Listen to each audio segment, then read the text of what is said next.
Well, look, it's a very male-dominated industry. Debt management, private equity ownership. So you had to be tough to succeed.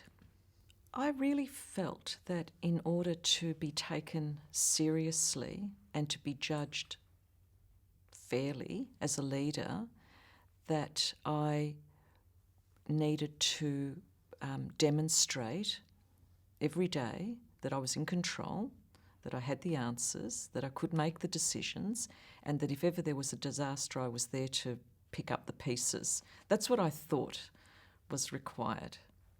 I wasn't creating an open environment where, people could have open, long dialogues, challenging decisions that were being made.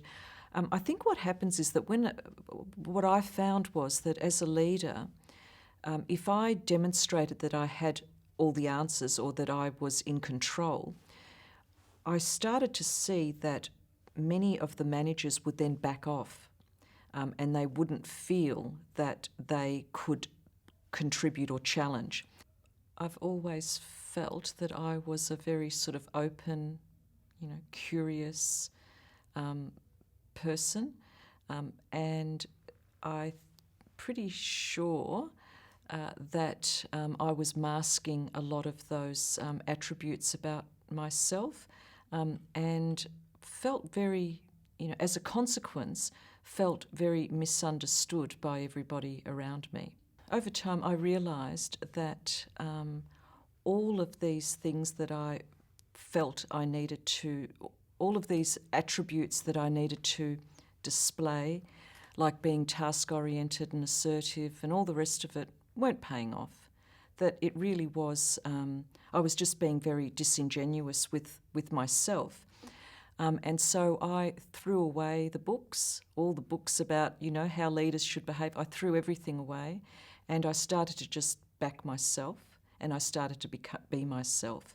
And then I recognised very, very quickly that the conversations were very different in our strategic planning sessions. There was a lot of banter, there was a lot more laughter, and there was this real feeling that together we can create something really monumental.